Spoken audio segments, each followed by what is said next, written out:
And honestly, it happened lockstep. The Message happened, and Kool Moe Dee battled Busy B. Okay, so for y'all listeners, I'm a real head. I just need y'all to go look at some of these hip hop documentaries. That all this is there. He did Busy B dirty because Busy B isn't a battle rapper. Busy B is a hype the crowd and rapper. This is where I'm getting at. This is where the shift started to change, which leads us up to this old nigga, young nigga debate. Watch me. Excuse me. So when they used to battle, it was 100% who could hype the crowd up the best. Correct. And the chief rocker Busy B was the greatest of them all. At this battle, it was a battle with a bunch of party MCs, right? Busy B had already battled somebody and beat him. Kool Moe Dee from the Treacherous 3, y'all know him from Wild Wild West and all that. I used to live downtown, 149th Street. Yep. Now, he felt that a battle was supposed to show lyrical skill. So he jumped on stage and initiated a battle with Busy B. He gets on stage and say, all that ball with the ball bullshit on hold. You know what I'm saying? And that right there, historians say, is what changed the landscape of a battle rap. And now that moment is what turned rap from just getting a party hype to making it a competition. With the accompaniment of a mixtape that floated around the planet Earth that got it popping like that. Right. So now, as we go on, the battles start getting more intense. So now it's a competition. Now all the subject matter is braggadocious.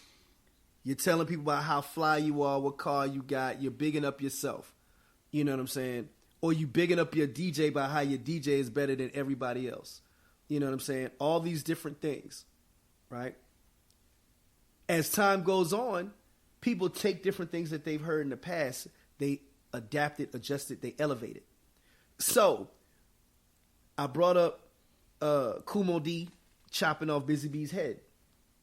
Well, Kool Moe Dee and Grandmaster Caz were considered the best lyricists of their day, along with Melly Mel, because Melly Mel used to write the majority of the lyrics for the Furious Five and whatnot, right? So of their day, they were the top three dudes. Well, in comes this young 15-year-old kid signed to Def Jam. LL. Okay? LL comes in just like how Kool Moe Dee came in. A young kid going after the head of the king. Well, LL came in and was just like, yo, I'm the shit. So, because he was so... came in on some Killmonger shit. Right, like, LL was like, yo, I'm a youngin', I'm out here trying to do it. Now, remember, LL, there's a reason why LL still looked young. He like, just recently hit 50. Like, LL came in the game at 15. And everybody else was grown men, you know what I'm saying? So, and hip-hop was still very regionalized at the time. It was all New York at the time. So this is pre-Ice-T. You dig? So hell, this is pre-Schoolie D at this point. So you have a young tiger that's coming out here, and the old line is like, look, I ain't done roaring yet, man. I ain't even popped yet. So how y'all praising this little kid? You know what I'm saying? I've been doing this shit. He learned how to rap watching me. You know what I'm saying? It's because throughout history, just in adulthood period, when you have been good at your job for so long, you've done everything you're supposed to do, you've reached so many heights and stuff like that, you forget that at one point you was a young, hungry cub trying to get up that ladder.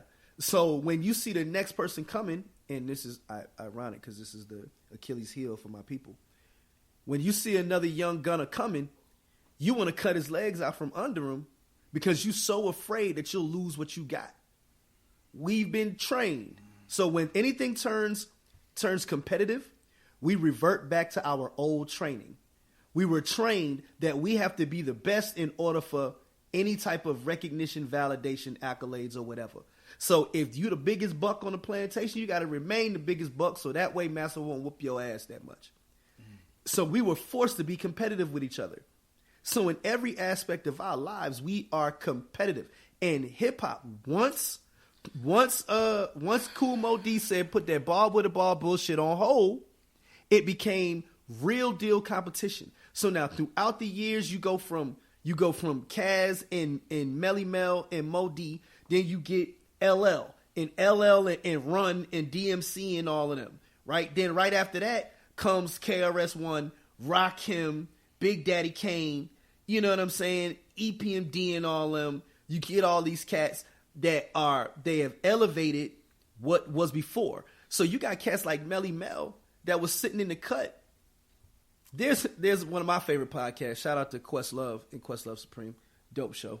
But he talks about whenever he has an artist on the show, he always asks him to give him either a tunnel story, like the famed tunnel in New York, or a Latin Quarter story, right?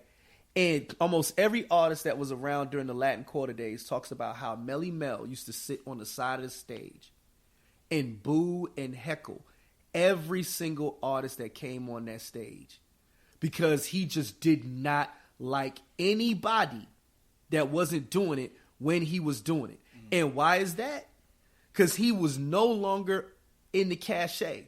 This was way past white lines and messages. This is way past, like, he got a resurgence with the Chaka Khan. You know what I'm saying? He got a little resurgence then. But when you see another person, you work this job for all these years, and you see this young kid that you know that they can pay less to do more, you start feeling the type of way. Some of them, they get in your corner, they trying to give you the ropes, teach you the game, and be like, okay, well, these are the things that's going to happen. Stay focused, do your thing, young fella, go get them. Or then you got others that's looking like, nah, I'm the starter. Sometimes you have niggas like Aaron Rodgers and them who work with their backup quarterback. If I go down, you come in, do your thing. Now you got your own contract. And then you got guys like Tom Brady and Tony Romo who never let their backup get a snap in practice. You see what I'm saying? So now, when we get up to where we at now, you got a bunch of old niggas that's so used to what they grew up listening to. That's what draws them. They are just like those artists. They just like Melly Mel. This is the era I came up in. This is what I know. I'm not willing to try to learn, adjust, adapt, or understand to what's coming. So if I don't have that will to do that, I'm going to hate on these niggas, and it's fucked up. I understand what you're saying. I can understand that. I completely appreciate that. And I completely appreciate for all the younger listeners that's listening to the soliloquy, how you took them through that, the Busy Bee, all the way up through there. But this is all I'm saying. I feel like sometimes in hip-hop, old niggas hate, right? Yeah. And then sometimes in hip-hop, these old niggas be right that your music is shit. Very true. Just when Soulja Boy came out, I appreciated Soulja Boy because he was a young fella. He was doing his thing, and he makes music for kids. Yeah, that's his. Like Charlamagne say all the time, kid music. It's for their demo. Okay, yeah. He's not it's age appropriate. I can understand he wasn't making music for less to listen to as a grown ass person, right? And I can understand if older niggas was like, "Yo, that's not my type of music." Snoop Dogg and Ice Cube went out of their way to go, my nigga, you are whack as fuck. There is nothing good about you. You know what I'm saying? And now with these new younger niggas, like how the game changes every 4 years, we got a new class of freshmen that are really trying to be at the top of that Mount Rushmore. I've heard a lot of things about Kodak Black. Mm-hmm. But what niggas won't say is that Kodak music is trash. Like, no, I've heard that too. Niggas. I've heard that too. Listen, I have been in plenty of circles just like you, and you probably heard that. But in the circles that I've ran, I haven't heard niggas say Kodak is trash. I've heard them niggas say, you know what, Kodak ain't my type of music, but I can see why the young niggas would like him. You know what I'm saying?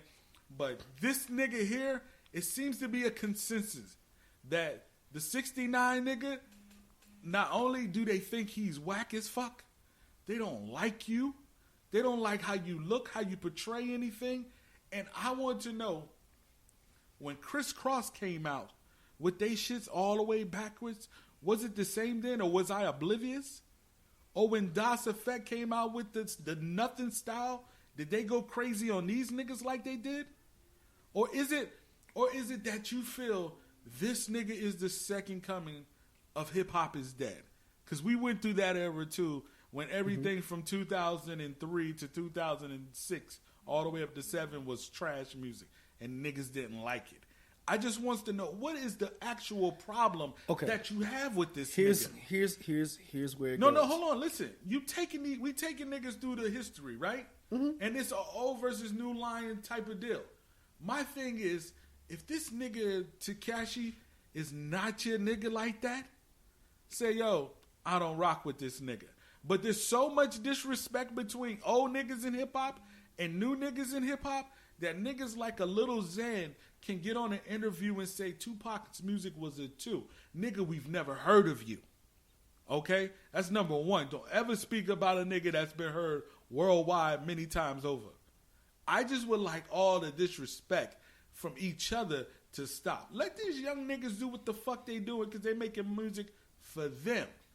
Old niggas jump out of the fucking pot that y'all in, listening to these young niggas' music. Continue to listen to the shit you listen to and be happy. But if you want to coexist in a world like this, nigga, throw your skinny jeans on, nigga. Grab your lean cups, my nigga. Go follow 2 Chainz because he can give you the motherfucking game plan on how to get with these young niggas. But it's sad to see hip-hop being torn a fucking part for the sake of Tekashi being the nigga from New York and everybody chasing this nigga.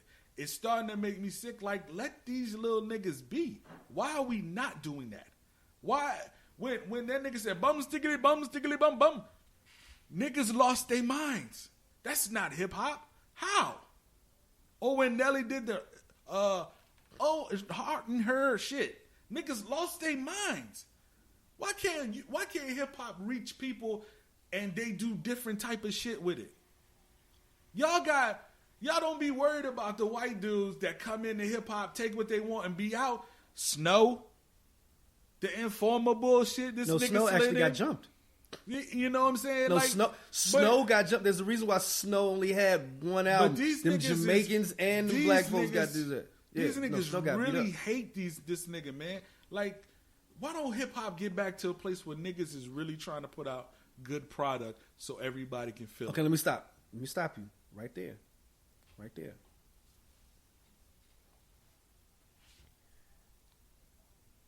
Good product is relative to whoever's listening to it. So for you to say, why can't we get back to niggas putting out good music? Every single person that does it feels that their music is good music. Every single one of them. No artist goes into the booth saying, I'm about to make some trash today. Sir, you really believe Riff Raff gets in the booth and believes his shit, that he makes his good music? Because it sells. See, that's my point. I'm under it's all relative. I know some niggas know that they're going in there and making straight hot shit. There is no way. Here's why I keep saying that it's relative. Your purpose or intent for creating something has no bearing on if it's good or not, because the person consuming it determines if it's good. So if I know that if I scream on a record, if I just scream some silly shit on a record, it's like Yachty said it himself. Lil Yachty said it in an interview. He said, if I want to get on a song and say yeah, on the whole song, and these kids like it, then I'm gonna do it. Now, if an entire 3 minutes and 27 seconds is just a beat on continuous loop and all the way through it, is that good music? By my estimation, hell no. But will that shit sell and that nigga get some shows out of the deal? Hell yes. Because there is a demographic of people who think that Lil Yachty can't do no wrong. So it goes back to my initial point. That can't be the point, my G. Listen, it's not for me or you to say what is good and what isn't. That's on the individual person who listens to it. What if you ever heard one man's trash is another man's treasure? Always. So because I think that such and such artist is trash, that doesn't mean that you should or that you would. You may think